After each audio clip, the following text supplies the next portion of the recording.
Is there any pain more agonizing than betrayal? Especially when that betrayal comes from the two people I loved and trusted most in the world. I once thought I was the happiest woman in the world. I had a successful and loving husband in a harmonious family. That was until that fateful afternoon. On that afternoon, which should have been filled with laughter, I froze completely behind the garage door.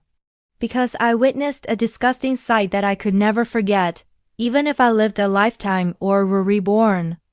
It was a Saturday afternoon, and we were planning to have an outdoor barbecue party with the whole family. My husband, Minyuk, said he had an urgent problem at work and couldn't wait for me to go grocery shopping. My sister-in-law, Sora, also said she wasn't feeling well and went up to her room to rest. I happily headed to the supermarket, thinking about making delicious food for the whole family. But then I suddenly remembered that I had left my wallet at home, so I quickly turned the car around. Our country house on the outskirts of Gyeonggi Province had a large garage directly connected to the kitchen, which was very convenient. As I got closer to the garage, my heart felt like it was being squeezed. The garage was dark, but strange sounds were coming from it. Low moans, regular, heavy breathing. A woman's intuition warned me that something bad was happening. My whole body trembled. I cautiously and silently approached the garage door. And the moment I peered through the crack in the door, my world collapsed. In the faint light seeping through the crack, what I saw was two bodies entangled on top of the luxurious Mercedes-Benz car that I had personally bought as a wedding anniversary gift. The familiar tiger tattoo on the firm bare back of the man. That man was none other than my husband, Kam Min-hyuk. And the woman, with her long black hair unbound, her lips slightly parted in pleasure, was my sister-in-law, Park So-ra, whom I cherished and loved like a younger sister. The two of them were having sex in my house, on top of my car. They had no idea that I, a wife and older sister-in-law, was witnessing this entire sordid and disgusting scene right outside the door. My ears were ringing, my throat was dry, and I couldn't speak a word. The bag I was holding dropped to the floor with a dull thud. I could only stand there, my eyes wide, staring blankly at the scene before me. Pain, anger, disgust. All these emotions mixed together, tearing my heart to pieces. I wanted to scream. I wanted to burst through that door and tear off the hypocritical masks of those two shameless people. But I didn't. Screaming? Getting into a fight? That's too common. That might provide momentary relief, but it would only make me look like a crazy woman in the eyes of others. They would deny it and blame everything on me, saying I was suffering from delusional jealousy. No, I wouldn't give them that opportunity. I quietly and silently retreated. Tears began to stream down my face. But they weren't tears of weakness. They were tears of resentment that had turned into cold ice. I got back into my car and drove to the front gate. Then, as if I had just arrived home, I loudly rang the doorbell. A few minutes later, the front door opened. It was Sora. She had already changed into neat clothes and even neatly tied up her hair. She gave me a falsely sweet smile. "Oh, brother-in-law, you're already here?" "Oh, I forgot my wallet, so I came back to get it," I replied in a voice that surprised even myself. I walked into the house, brushing past her, deliberately avoiding looking at her slightly swollen lips. My husband also came down from the second floor. He too had changed into clean clothes. "You're here, honey. I just finished work and came down to help you prepare the barbecue," he said, approaching me to hug me. I naturally moved away. "It's okay. I need to go back to the supermarket quickly to get my wallet. I'm late." I went straight upstairs without giving him a chance to touch me. That evening, I prepared for the barbecue party as if nothing had happened. I laughed and talked as usual, served food to my husband, and asked my sister-in-law how she was doing. They didn't suspect anything at all. They were probably secretly laughing at my foolishness. After the party, which was full of disgusting hypocrisy, I went into the bathroom and turned on the shower at full blast. It was to hide the sobs that were about to burst out. Standing under the shower, I frantically scrubbed my body, as if trying to wash away all the dirty and ugly things I had just witnessed. But I knew that some stains would never be washed away. After calming myself down, I realized what I had to do. I wouldn't make a fuss. I wouldn't let them realize that I knew everything. I would set a trap. A far more sophisticated and cruel revenge than their betrayal. The time had come to execute my plan on a night when my husband was fast asleep. I secretly went downstairs. His jacket was hanging there. I put my hand in his pocket and there it was. A small, transparent blue tube of unbranded lubricant. My heart ached again, but reason suppressed all emotions. I took the lubricant and went to the study. I opened the drawer where the toolbox for repairing household items was kept. From there, I took out one thing. It was super glue. I went back to the bathroom and locked the door. Under the dim light, I calmly opened the lid of the lubricant tube. And slowly but decisively, I squeezed the entire tube of superglue into it. Using a small toothpick, I carefully stirred it to ensure the glue was perfectly mixed with the transparent gel, leaving no trace. When I finished, I neatly closed the tube opening and the lid, and put it back in its original place in my husband's jacket pocket as if nothing had happened. Throughout the entire process, my hands didn't tremble, and my heart didn't race. There was only one thought in my mind. You want to play a dirty game? Then I'll let you play it to the end. You want to enjoy ourselves behind my back? Then I'll make sure you enjoy yourselves so much that you can never be separated. I don't know when they will use it. It could be tomorrow, it could be next week. But I know the trap has already been set, and I won't do anything. I will still be the wise wife, the good sister-in-law. I will just quietly wait.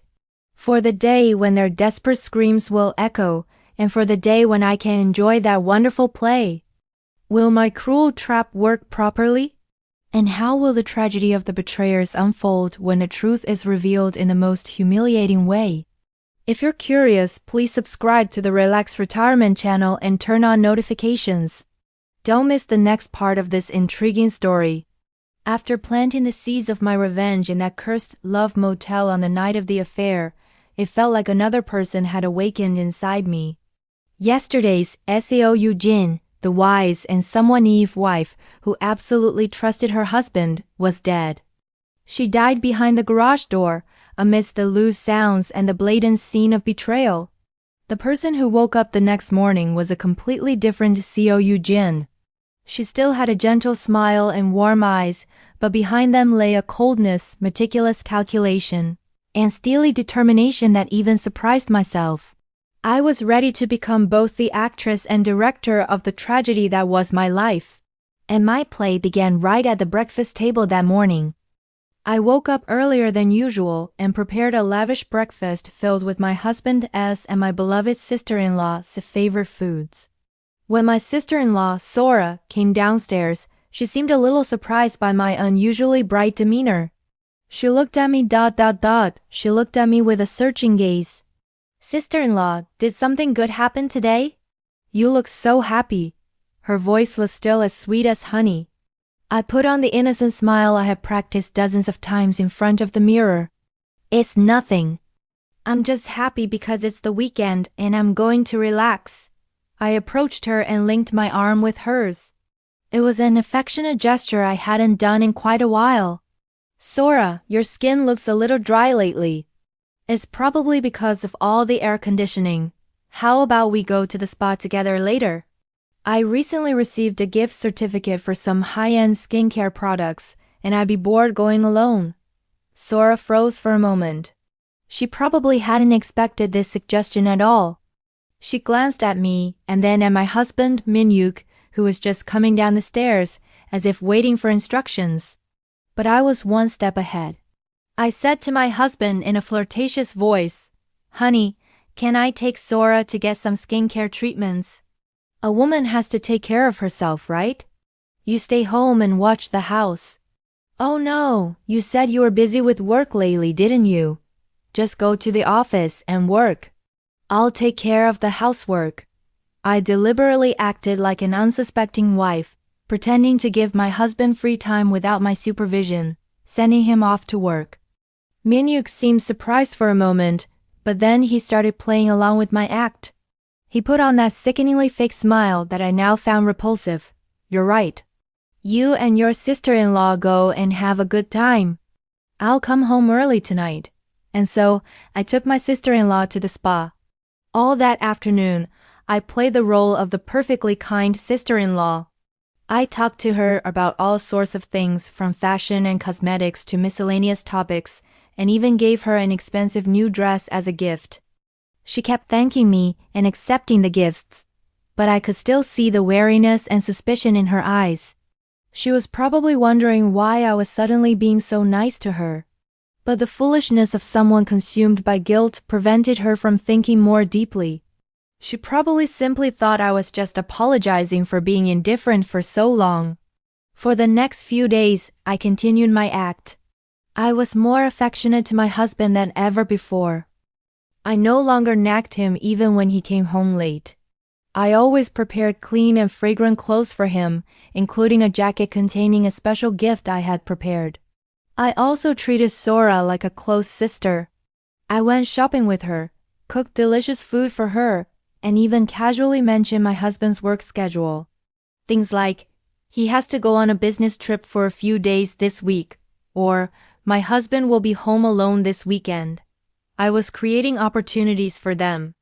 I was creating the perfect private space, a sweet trap that the two sinners couldn't possibly refuse. I know them well.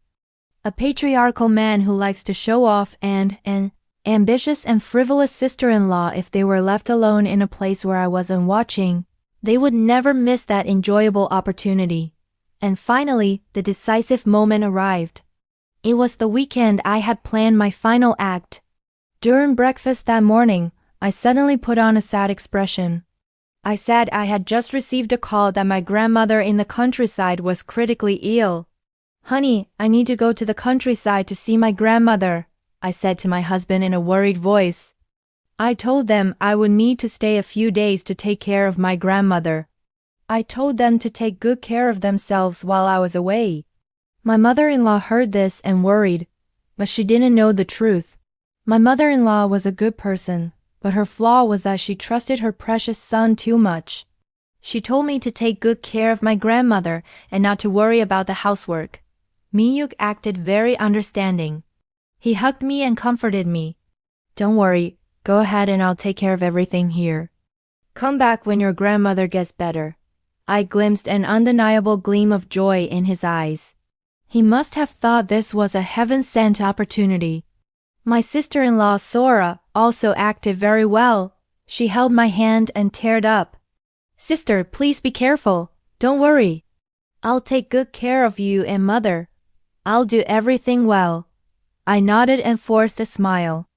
"Okay, I'll trust you." I deliberately emphasized those words. Subscribers, the patience of a wounded woman is sometimes more terrifying than the wrath of a lion. I didn't go to the countryside. Instead, I rented a hotel room and waited for the wonderful play to end. I vowed to myself that I must not rush and remain calm. A good play needs time for the actors to immerse themselves in their roles and reach the climax. During that time, I didn't call home at all. It was to give the two culprits complete freedom. I could imagine how happy they were at home. They must have had a pleasant lunch, and then they would have found an excuse to be alone together. I deliberately left the keys to the family's weekend getaway villa in the house. It was a perfectly private and secluded space, a perfect paradise for enjoying the future. And I was sure they wouldn't miss my hints. Around 7 p.m., just as I was starting to get nervous, the phone rang. It was my brother-in-law, Minjin. My heart pounded. The play was reaching its climax. But I didn't answer the phone right away. I let it ring for a long time before hanging up. A few seconds later, Minjun called again. Still silence. I knew that the longer I didn't answer, the more flustered he would become. About 5 minutes later, another number called. It was my mother-in-law. This time I answered. "Hello? Mother, it's me." I spoke in a hoarse voice, as if I had just woken up from a long sleep. My dear, something terrible has happened. Minyuk and Sora, the dogs, something terrible has happened.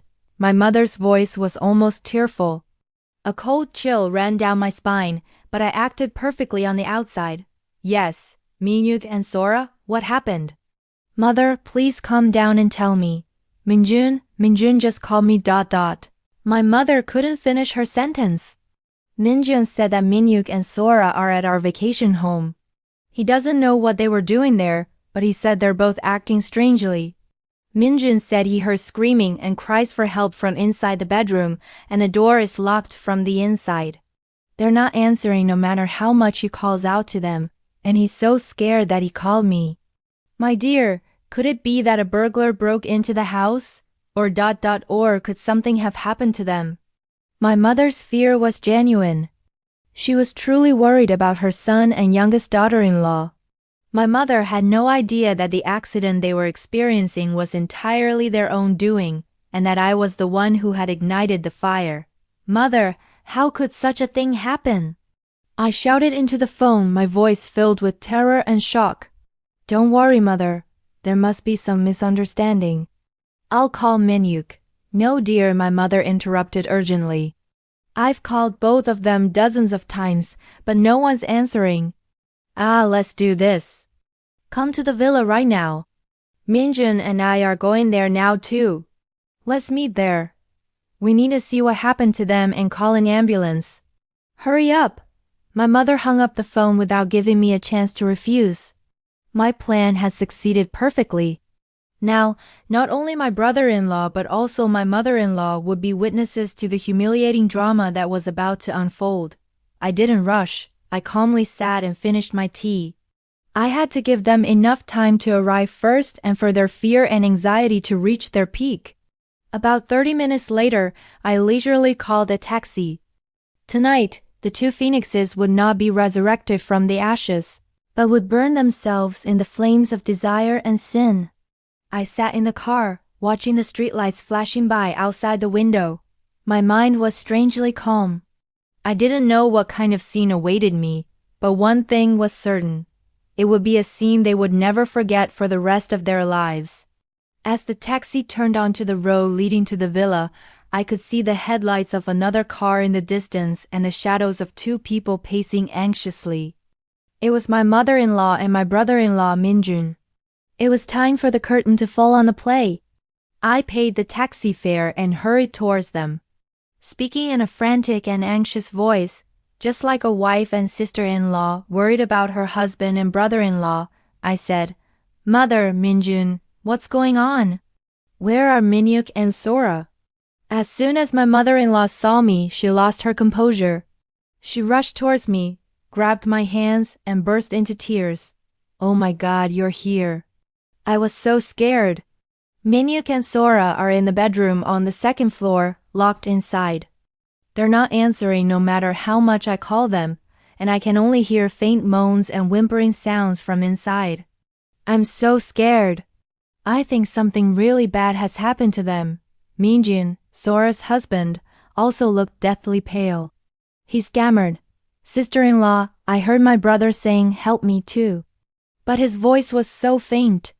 Could it be that a burglar broke into the house and is holding my brother and sister-in-law hostage? While I felt a cold thrill inside at their terrified expressions, I put on a perfect act on the outside. I pretended to be extremely frightened. Oh my God, how could something like this happen? Here, there's a spare key. Minjun, hurry and open the door. Minjun's hands were trembling so much that he couldn't even properly insert the key into the lock. But the door is locked from the inside with a bolt. This key won't open it. Then we have to break down the door. I shouted resolutely, like someone in a desperate situation. Minjun, you're stronger, so break down the door. Hurry, we have to save my brother and sister-in-law. At my words, Minjun seemed to snap out of it. He no longer hesitated and took a few steps back, then braced himself and slammed his shoulder against the oak door with all his might. Bang! The door shook violently but didn't budge. Bang! Bang! He threw himself against it a few more times. My mother-in-law stood beside me, clasping her hands together, continuously muttering, "God Buddha, please save my children." Finally, on the fifth attempt, the metal bowl broke and flew off. The heavy wooden door swung wide open. And the three of us, my mother-in-law Minjun and I, froze in place at the sight before us. It was a scene more horrific, bizarre, and humiliating than anything I could have imagined.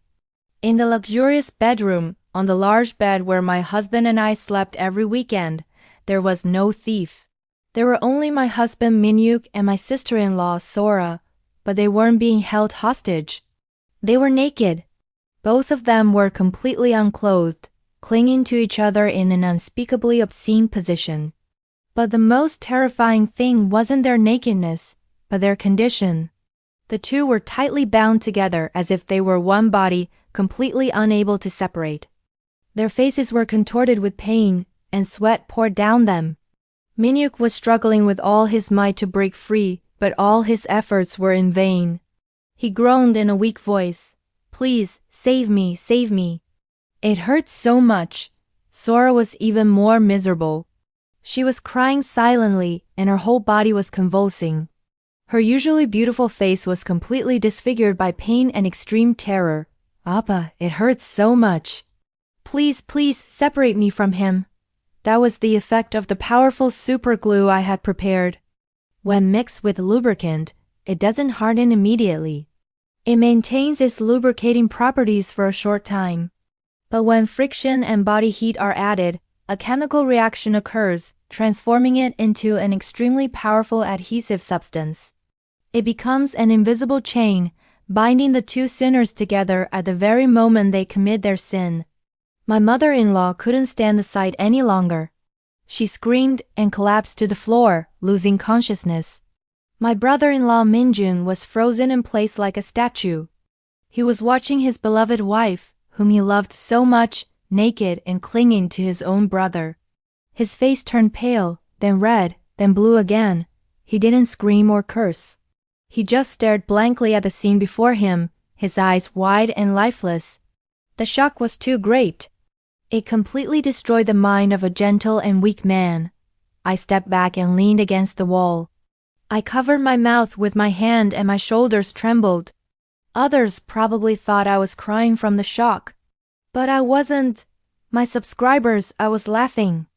A silent laugh, a wicked smile erupting from behind my hand. It was a masterpiece. This drama was far better than I had ever imagined. My subscribers, to understand why I chose such a cruel method without hesitation, we must go back to the past. To the very beginning where all the betrayal began. Today's tragedy was built not on bricks, but on my foolish sacrifice and the endless greed of the man I once loved more than life itself. 5 years ago, I wasn't just a housewife like I am now, constantly surrounded by owls. I was a chemical engineer who graduated with excellent grades and worked at a large foreign pharmaceutical company. I had a bright future and a promising career, and I also had considerable wealth. This was because my parents passed away early in an unfortunate accident, leaving me all their life savings. I had a commercial building in Gangnam and billions of won in savings. I had everything, but I lacked one thing, true love. And then I met Minyuk. At the time, he was a poor construction engineer working at a small company. He had talent and ambition, but lacked capital and opportunities. I was drawn to his will and effort. He was different from the other men who hovered around me. They only approached me for my wealth. But he approached me with genuine, simple affection. Instead of roses, he gave me a small potted succulent plant that he had grown himself, and instead of fancy restaurants, we ate tteokbokki together at a street food stall. By his side, I found peace and a feeling of being truly loved. I loved him passionately and without reservation. And I decided to help him realize his dream. When he said he wanted to start his own construction company but was discouraged by the biggest obstacle, capital, I didn't hesitate for a moment. I later realized it was the biggest mistake of my life. I sold the commercial building in Gangnam that my parents had left me. I gave him all of that money, plus my savings, a huge sum amounting to almost billions of won. But it wasn't a gift. I was smart enough to know that money and love should be clearly separated. We established a limited company together called YM Construction. Legally, I was the majority shareholder with 70% of the shares. He held 30% of the shares in exchange for providing labor and expertise, and he took on the position of CEO. But he persuaded me with sweet words. Eugene, why do you want to get involved in such a complicated business? If a man runs a company in his wife's name, other people will laugh at me, saying I'm incompetent and living off my in-laws. Do you want your husband to be treated like that? Just let me be the CEO, and you be a strong support behind the scenes. Be a wise wife who takes care of the family. I promise, I will never betray your trust. Everything I earn is yours. I believe that promise. I was blinded by the words, a man's pride and a husband's dignity. I agreed. I agreed to sign the papers and remain only a silent shareholder. I gave up my promising career and became a housewife dedicated solely to him and our family. I handed over everything to him, my money, my career, and even control of my life, with the naive belief that my sacrifice would be repaid with eternal love. YM Construction grew brilliantly under Minhyuk's management skills and my strong financial support. He was truly talented, and when given the opportunity, he unleashed that talent to the fullest. He continuously won large construction projects and built trust in the industry. Money started flowing in like water. We bought a large country house and luxury foreign cars. Our lives entered a completely new phase. But that's when Minhyuk started to change as well. He was no longer the poor humble engineer he once was. He became a successful CEO, admired and envied by many. He began to believe that all this success was achieved solely through his own efforts. He gradually forgot about his wife, who had sacrificed everything to lay the first brick of his empire. He began to take my existence for granted and considered my sacrifice simply a life befitting my station. Today's betrayal was built with the bricks of that foolish sacrifice and neglected arrogance. Subscribers, if my husband's arrogance and ingratitude were the fertile soil for betrayal, then my sister-in-law Sora was the seed of poisonous weeds planted in that soil. And those seeds sprouted and became a devilish vine that entangled my marriage, slowly suffocating it and leading it to its death. She didn't appear as an enemy from the start. She came to our family wearing the most perfect mask, the mask of a pure, lovely sister-in-law who always spoke of respecting her older sister-in-law. Sora became my sister-in-law 2 years after I got married. My brother-in-law, Minjun, was kind and somewhat weak-willed, an ordinary office worker. On the other hand, Sora was pretty, sweet-talking, and very charming. Her family wasn't well off either. From the beginning, I genuinely felt sorry for her. I saw myself in her young and inexperienced self, taking her first steps into a new family. I made a promise to myself that as the eldest daughter-in-law and older sister-in-law, I had a responsibility to cherish, care for, and guide my younger sister-in-law, and I did just that. I treated her like my own younger sister. I taught her everything, from cooking to how to treat my mother-in-law and how to take care of her husband. I didn't hide anything from her. When she complained that her office job was boring and the salary was meager, I asked my husband Minhyuk to get her a job at YM Construction. At the time, with my position, a single word from me allowed her to easily get a comfortable administrative position with a high salary that she could never have dreamed of. When the couple was financially struggling and trying to get a loan for an apartment, I personally guaranteed the loan and lent them a large sum of money interest-free. I did all of this without any calculation, with a pure heart. I thought that our sisterly bond would remain strong forever. I naively believed her constant expressions of gratitude, affectionate hugs, and eyes full of respect. "You're so lucky, older sister-in-law," she always said to me with a voice full of envy. She was beautiful and capable, and she even married a capable and loving husband like my brother Minhyuk.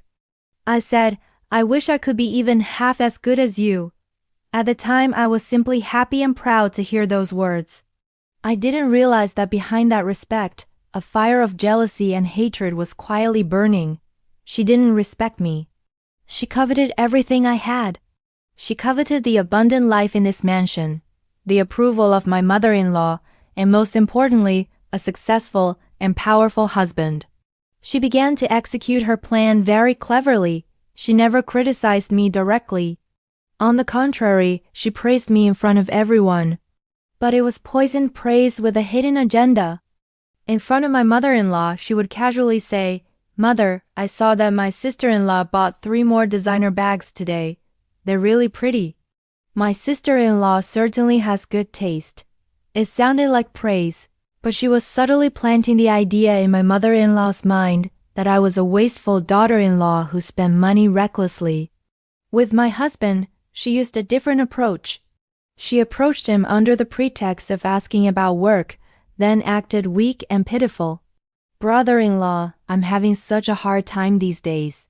My husband is complacent and has no desire to improve. I really admire you, brother-in-law. I wish my husband had even a little bit of your decisiveness and masculinity." She belittled her own husband to elevate mine. She accurately targeted the growing arrogance and patriarchal tendencies within Min-Yuk, and then she began to subtly seduce him. When I wasn't home, she would deliberately wear thin pajamas and linger in front of Min-Yuk. I handed him a glass of water, and our hands brushed. He also sent me messages late at night, asking how I was doing, along with suggestive emojis. And my husband Min-Yuk. At the peak of his career, he started to feel disillusioned with his stay-at-home wife. How could he resist the fresh, sweet, and respectful temptation she offered? He fell into her trap. They began their sinful relationship behind my back and behind the back of Min-Yuk's younger brother. They made a fool of me.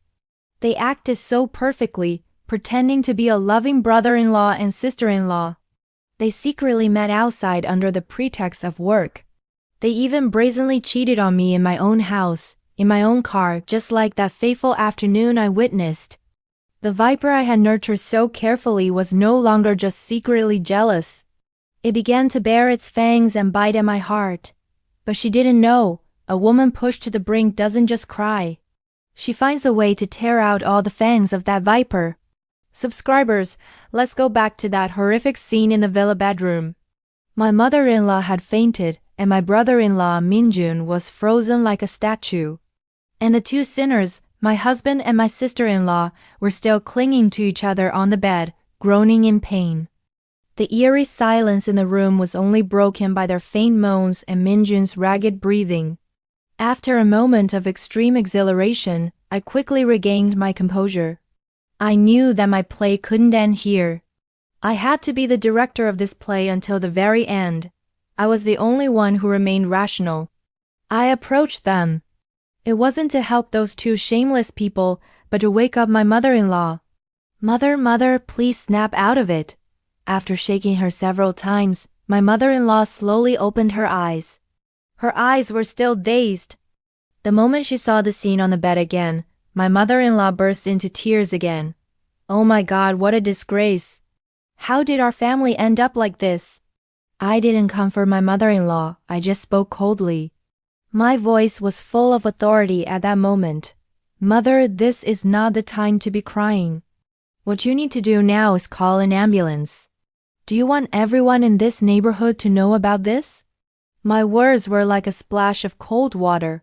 My mother-in-law seemed to snap back to reality. "That's right. If this gets out, not only those 2 people, but the whole family won't be able to show their faces in public." My mother-in-law quickly wiped away her tears and took out her cell phone with trembling hands, but she was shaking so much that she couldn't even dial the number. "I'll do it." I snatched the phone from my mother-in-law's hand and calmly dialed 119. "Yes, this is 119, I said. I deliberately made my voice sound urgent and anxious, like someone in a critical situation. "There's been an accident in our family. 2 people are involved. They're stuck together and can't separate. They look very critical. The address is Phoenix Village, number 12. Please come quickly." I deliberately spoke loudly and clearly and didn't forget to emphasize the two words, stuck together. I knew that 119 calls are always recorded. My words would be the first and most objective statement about this bizarre accident. After hanging up the phone, I turned back to Minjun, who was still standing motionless like a dazed person. I approached him and placed my hand on his shoulder. Minjun, snap out of it. You're a man. You have to be strong. He looked up at me with vacant eyes. Sister-in-law, why? Why Sora? Why my brother? I don't know either, I said, shaking my head with a voice full of sympathy. But now is not the time to ask why. The first thing is to get them to the hospital. About 15 minutes later, the sound of an ambulance siren blared loudly outside the door. 2 male paramedics and 1 female nurse rushed into the house, pushing a stretcher. When they entered the bedroom and saw the scene before them, all 3 were momentarily stunned. It was probably the first time in their entire careers that they had encountered such a bizarre accident. After a moment of shock, they quickly regained their professional demeanor. How long has it been like this? The older paramedic asked. My husband, Min-yuk, only groaned in response. About an hour. Oh, it hurts so much. Please, doctor, please save us. The paramedics began to assess their condition. They tried to separate the two, but all attempts failed. It's no use, the paramedics said. They're stuck together too tightly. We have to transport them to the hospital immediately. Separation is only possible with professional methods. Leaving them in this state for too long could lead to dangerous situations such as tissue necrosis. And then the most humiliating spectacle began. The inability to separate the two meant that they had to be carried into the ambulance in that embarrassing position. The 2 paramedics struggled immensely to lift the 2 people who were stuck together onto the stretcher. A female nurse hurriedly brought a thin blanket to cover them, but the blanket was too small to completely conceal their naked bodies and bizarre postures. A tragicomic scene unfolded. The 2 people, still naked and intertwined, were carried out of the room on a stretcher, through the living room, and into the yard. At that moment, several neighbors, curious about the commotion and the ambulance siren, came out to watch. They whispered and pointed fingers outside the gate. Oh, what's going on at that house? There was an accident, but it's strange. Why are they carrying 2 people together on one stretcher? They don't even seem to be wearing any clothes. Countless whispers and curious glances, like thousands of needles, pierced my husband and sister-in-law's flesh. They tried to hide their faces under the blankets to escape the shame, but they couldn't escape this terrible humiliation. My mother-in-law and Minjun kept their heads bowed, unable to look at anyone. I followed behind, still maintaining a worried and anxious expression, but deep down, I felt an unspeakable sense of triumph. This was just the beginning. The physical pain they were experiencing was nothing compared to the mental humiliation they would have to endure in the future. I told you, they would pay a very high price. And that price had just begun to be calculated. The ambulance, with its blaring siren, cut through the quiet church night and sped towards the general hospital in the city center. The air inside the car was heavier and more suffocating than a deathbed. My husband Min-yuk and my sister-in-law Sora trembled all over, not only from pain but also from shame under the thin blankets. Their faint moans mingled with the mournful siren sound, becoming the tragic background music of a future that had already ended. My mother-in-law Minjun and I sat in the opposite seats, saying nothing. Each of us was struggling in our own storm. When the car stopped in front of the hospital emergency room, a chaotic and comical scene unfolded again. Nurses and doctors, who had been notified in advance, hurriedly pushed stretchers out to meet them. But when they lifted the blanket to check their condition, everyone was speechless for a moment. The curious glances, childish stares, and whispers of the other patients and their guardians in the hallway were once again directed at us. Those whispers once again deeply wounded my family's hearts. My mother-in-law could barely stand, clinging tightly to Minjun's arm.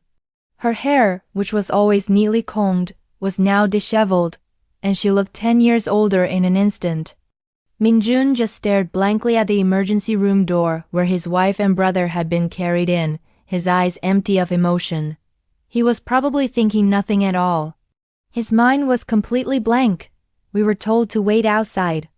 Time passed slowly and heavily, and every moment was like torture.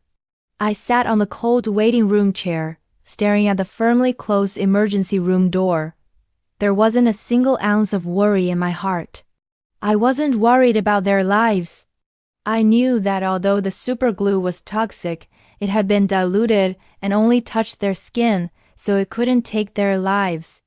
It would only cause pain and suffering. And that's exactly what I wanted. My mother-in-law and I sat on the cold waiting room chairs. My mother-in-law was no longer herself. She was just sitting there, stiff as a stone, staring blankly into space. Her silence was more terrifying than any crying. I knew that a world was collapsing inside her heart. My mother-in-law was a strong and somewhat opinionated woman. She had lost her husband early and raised her 2 sons admirably on her own. My mother's greatest pride and the sole reason for her life were her 2 sons. She always boasted about raising 2 successful and filial sons. Her eldest son, Min Hyuk, was a capable CEO in the economic pillar of the family, while her younger son, Min Ru, was kind and gentle, providing her with emotional support.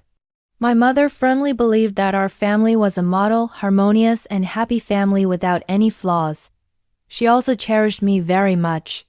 I knew why. It was because I managed the household well and, above all, strongly supported the success of her precious sons. Furthermore, she respected me because she knew I played a significant role in Min Hyuk's success. Our mother-in-law and daughter-in-law relationship wasn't very close, but there was always a certain level of respect. However, all that pride and belief shattered in a single night.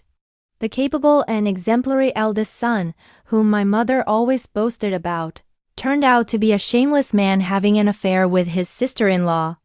The younger son, whom she thought was kind and gentle, was an incompetent husband who didn't even know he was being betrayed by his wife and older brother. And the kind youngest daughter-in-law, whom she always doted on, was a wicked woman who seduced her brother-in-law. The 3 people my mother loved and trusted the most all betrayed her and made her exemplary family a laughingstock to the world.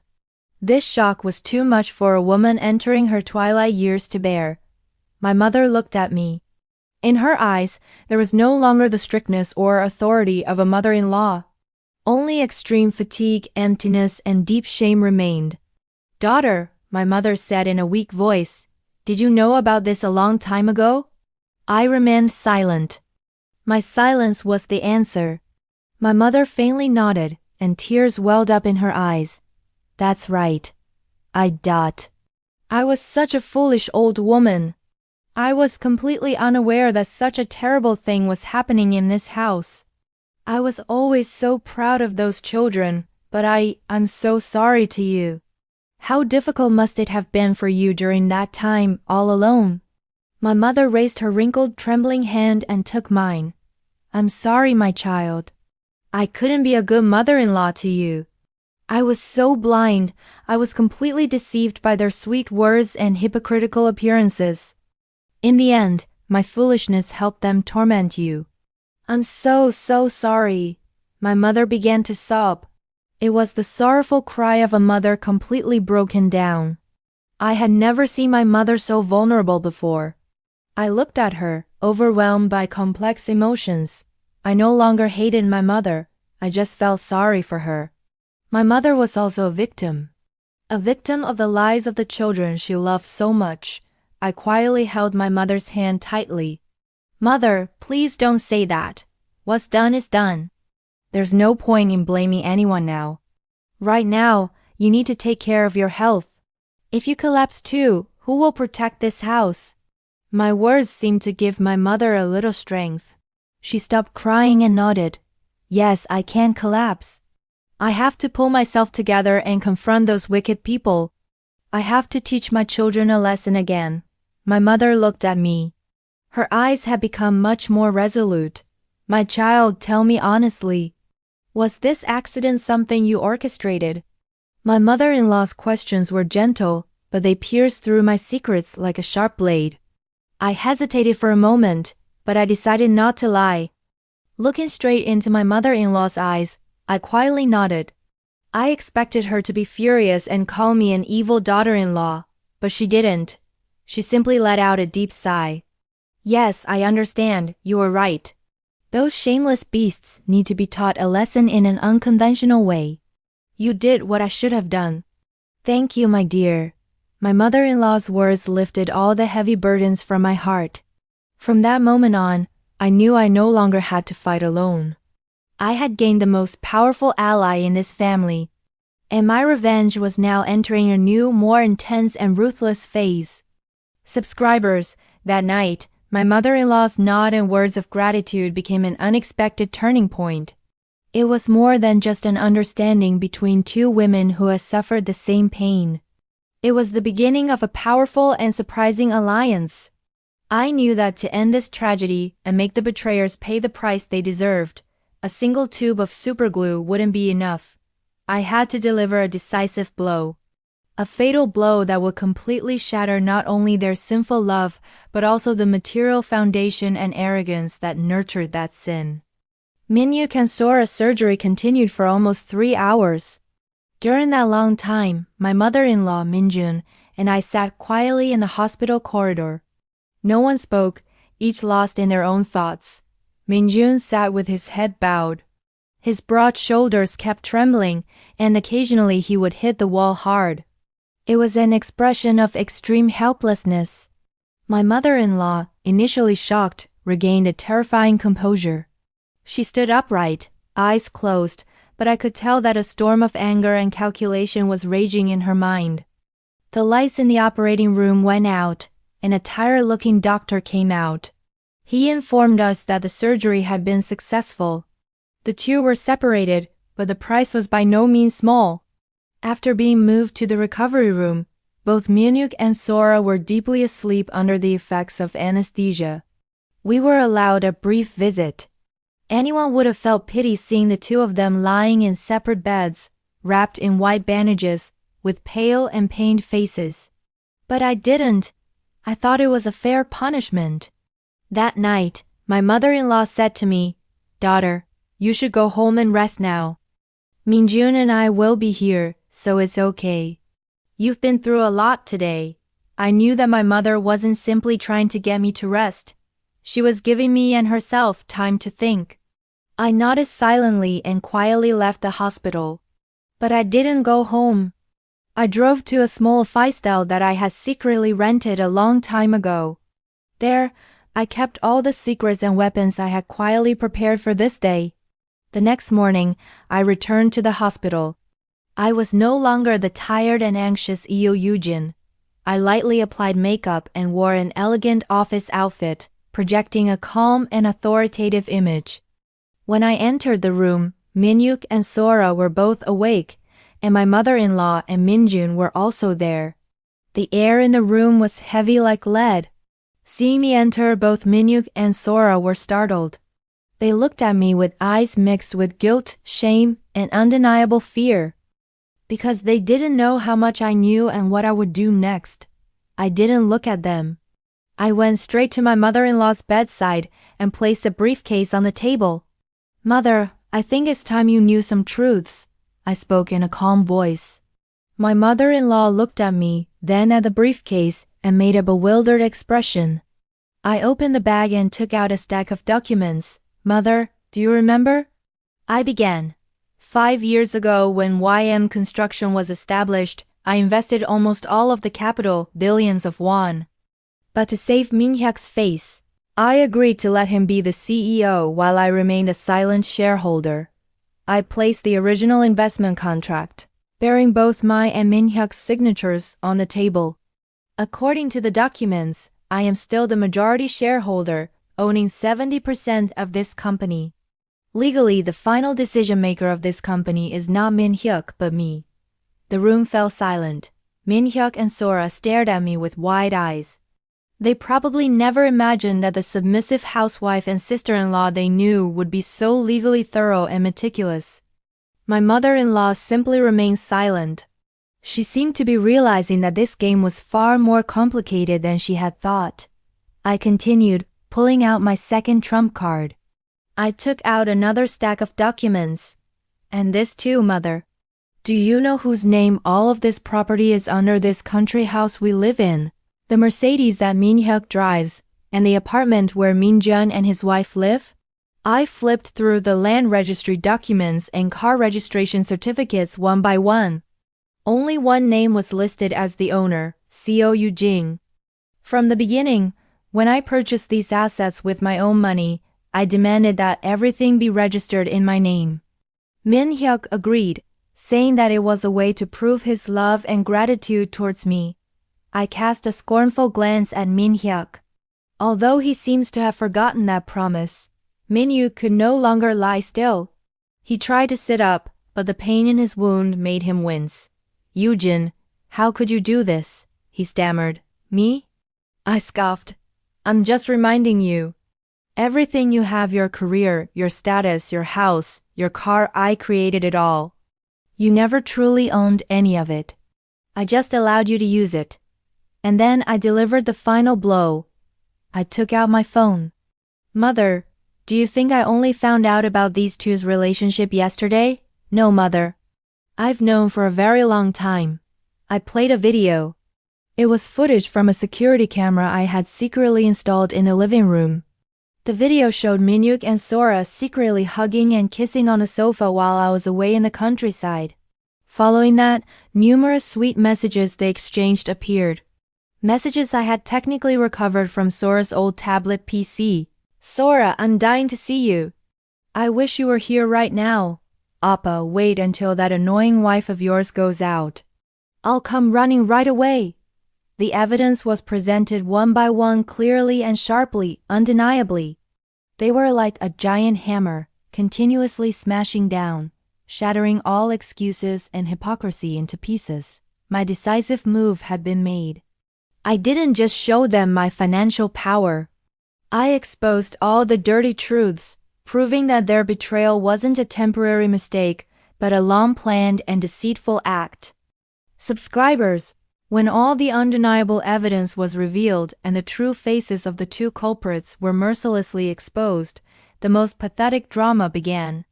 With everything at stake, their property, honor, and even family ties, Min Hyuk and Sora had no choice but to put on a pathetic act.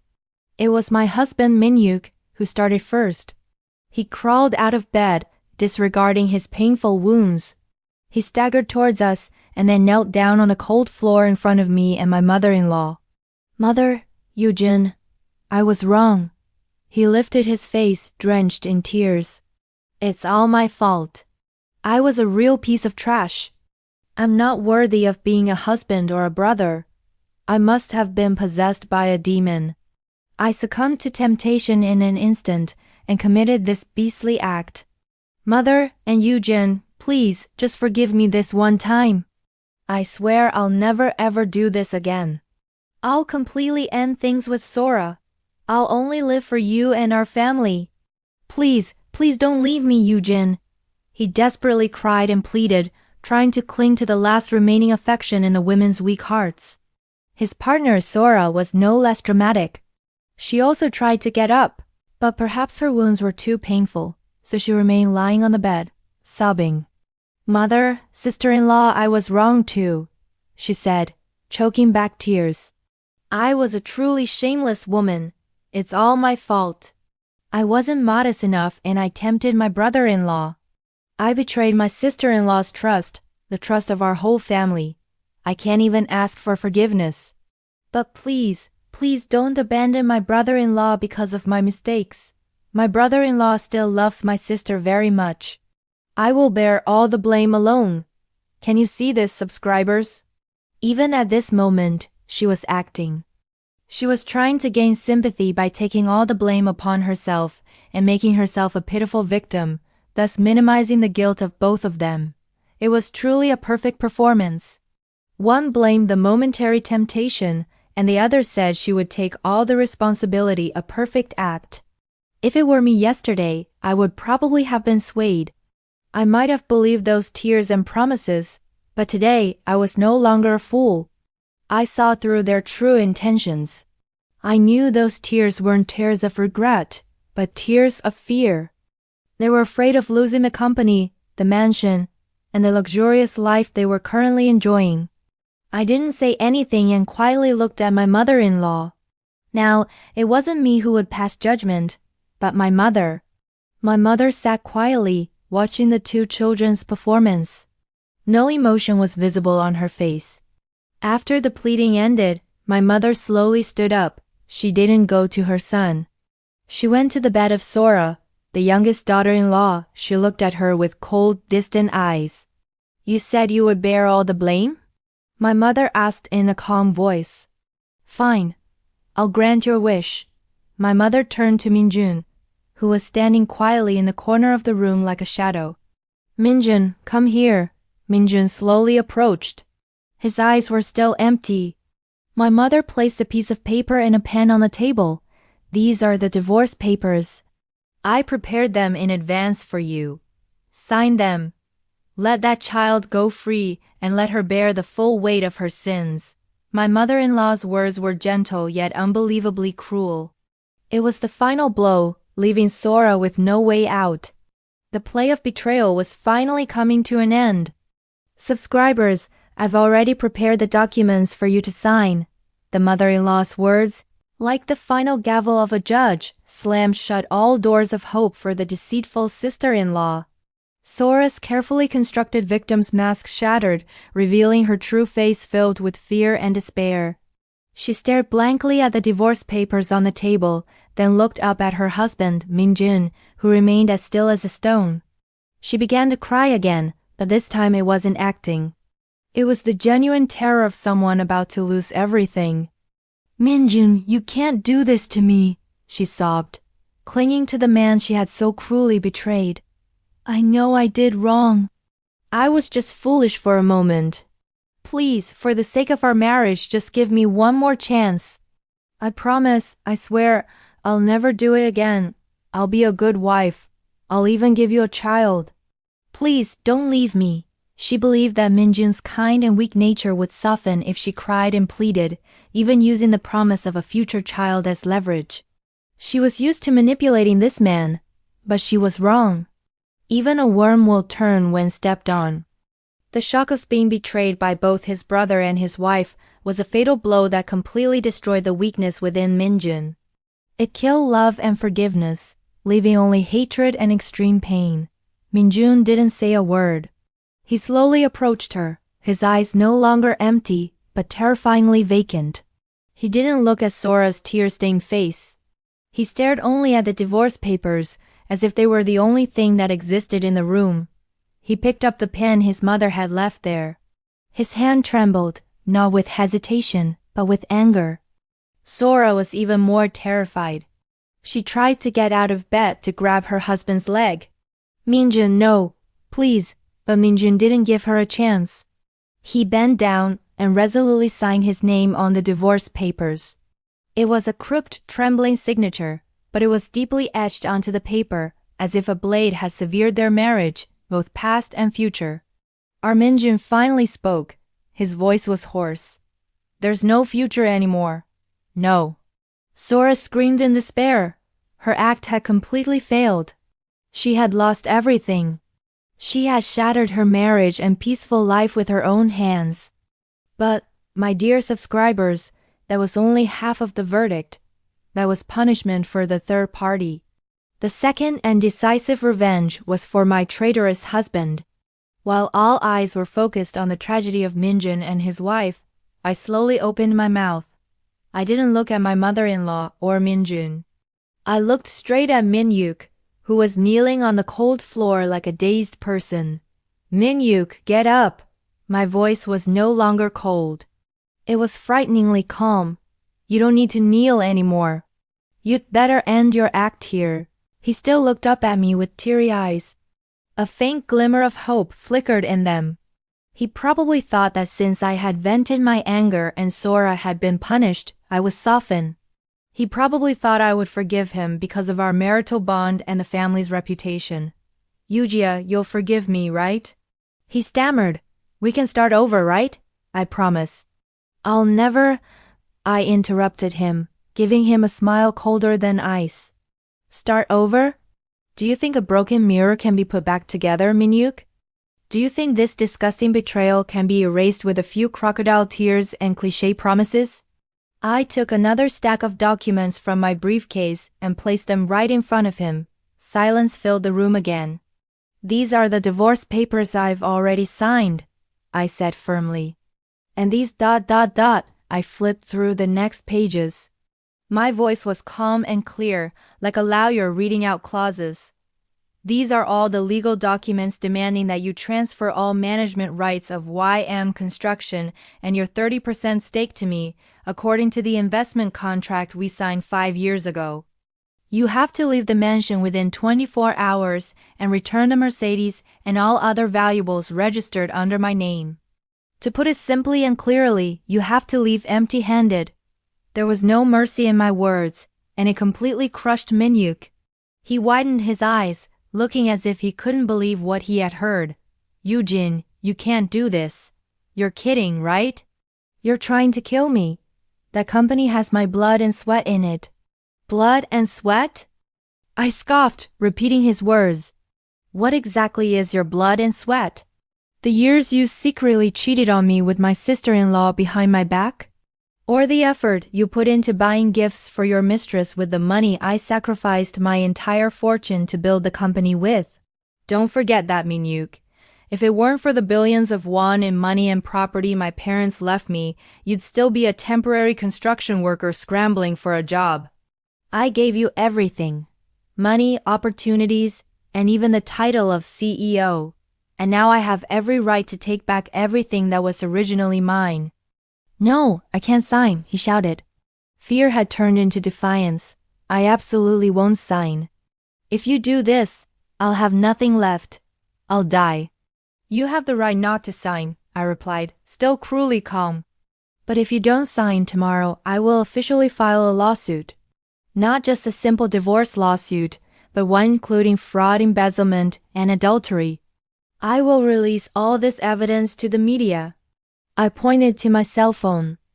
I will let everyone in this world know that Kang Min-hyuk, the successful CEO who always preached about business ethics, is actually an incompetent man who lived off his wife and had an affair with his sister-in-law. Let's see who you can look at then. Choose. Either quietly sign and leave or be socially ostracized. This is where the revenge began. On one side, Min-jun resolutely divorced and left Sora penniless, kicking her out of the in-laws' house. On the other side, I stripped Min-hyuk of everything that was his pride, his career, his wealth, and his reputation. The two siblings who betrayed the people they loved most will now face a miserable end together, with empty hands and a bleak future. Subscribers, the final verdict was delivered not in a solemn courtroom, but in a cold hospital room, by the very people they had hurt. Faced with two paths, one of signing the documents and leaving quietly preserving what little dignity remained, and the other of facing the condemnation of the law and society as a whole, Min-hyuk and Sora had no choice but to make a difficult decision. In their anguish and despair, they had to sign the documents that would determine their fate with trembling hands, putting an end to the luxurious and hypocritical life they had obtained through deceit. The following days were the darkest, as they had to pay dearly for the crimes they had committed. Min-hyuk's downfall was swift and brutal. The first thing he had to do after being released from custody, still bearing unhealed wounds, was to pack his belongings and leave the mansion. I wasn't there. I didn't want to witness his miserable state. My mother-in-law watched the process. According to her, he left with only a few old clothes and a single suitcase.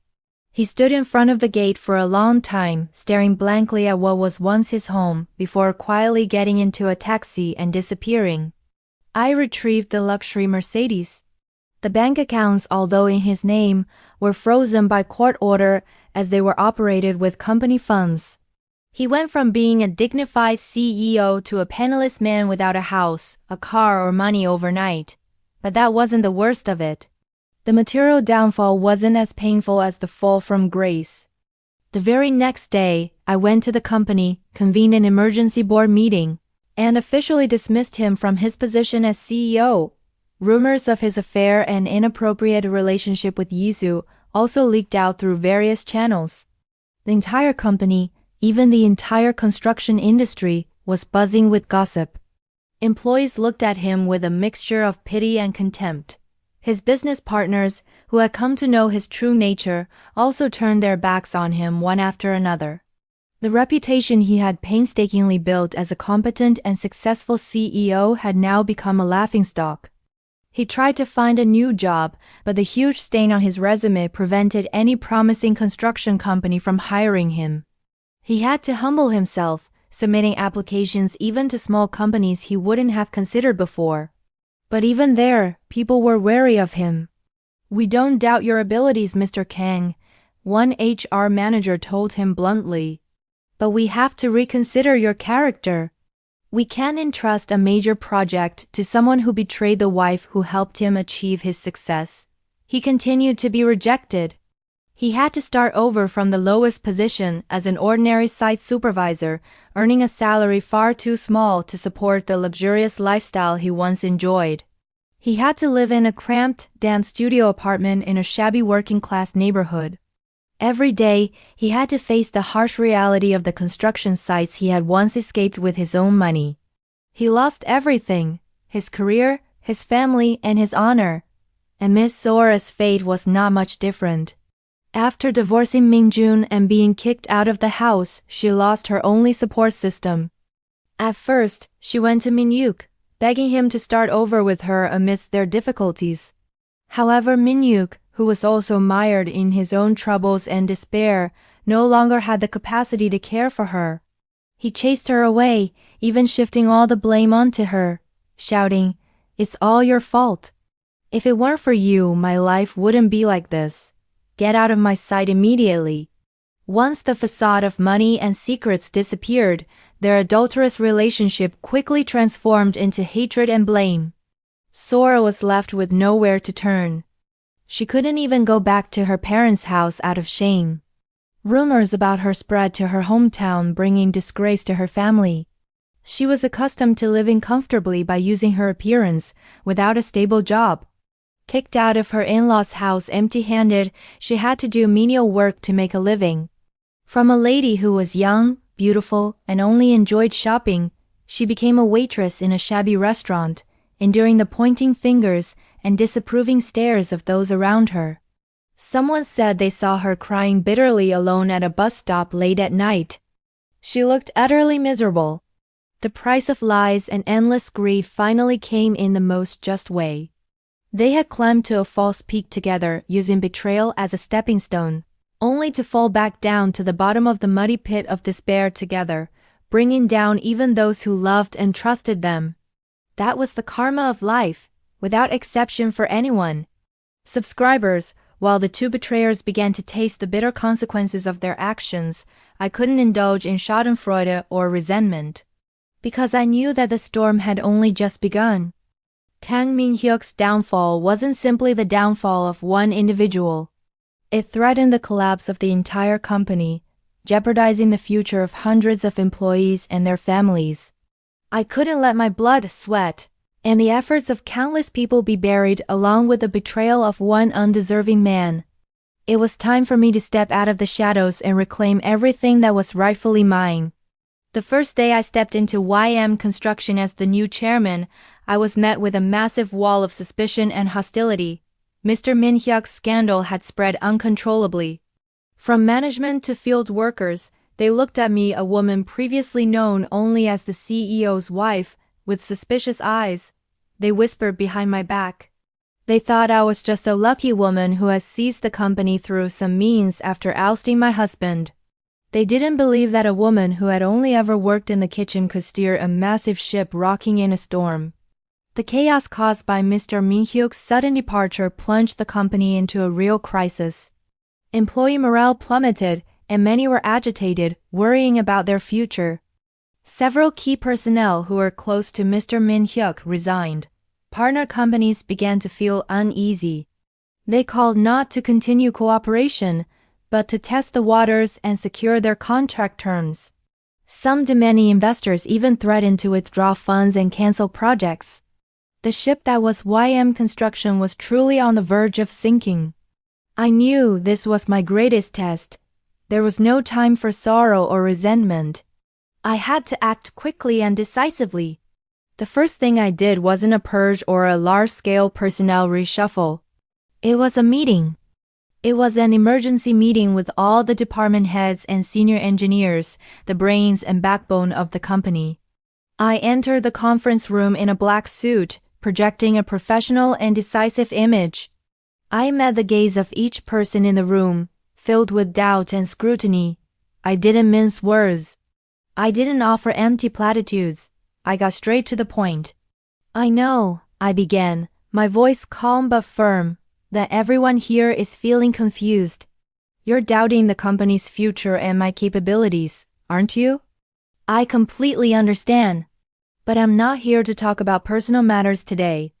I'm here to talk about all of our futures. I signaled to the technical team. On the large screen behind me, detailed technical drawings, complex 3D models, design schematics, and structural calculations filled with numbers began to appear one after another. These were the original design documents for the most challenging projects that had built the company's reputation. The very projects that everyone had believed were the work of the former CEO Kang Min-hyuk. This is the foundation construction solution for the Green City project, built on unstable ground, I said, pointing to one of the drawings. And this is the structural system design for the Sky Tower office building. It was a groundbreaking solution that maximized space efficiency and reduced costs. As you all know, all of these projects, all of these technical solutions, are known as the work of the former CEO Kang Min-hyuk. I paused for a moment, allowing the silence and surprised looks to fill the room. And then I spoke the truth that no one had expected. But he wasn't the one who stayed up all night calculating all the numbers, finding the answers to the most difficult structural problems, and proposing innovative ideas for space and materials. I pressed the remote control button. Freehand but precise sketches, original CAD files dated 5 years ago, appeared on the screen. The author of all those files, Otto, had only one name listed, Seo Jin. That was me. The entire conference room fell silent. People looked at me, then at the screen, their expressions showing disbelief. The notoriously difficult and elderly head of the design team suddenly stood up. He walked closer to the screen, meticulously examined the technical details, and then turned to look at me. His gaze changed from suspicion to astonishment, and finally to respect. I hadn't revealed this enormous secret simply to show off. It was to prove my power and ability in an undeniable way. I showed them that I wasn't just a wealthy housewife who only cared about money, but a truly skilled engineer. I had been in the background not because I lacked ability, but because I had trusted an unqualified person too much. A hint of bitterness crept into my voice, but I quickly regained my composure. But from today, I will no longer be in the background. I will stand before you as a true leader. I know the company is facing difficulties, but the foundation of this company is the core values of technology and quality that I personally built. And I believe that, as long as that foundation is strong, no storm can bring us down. I need your strength.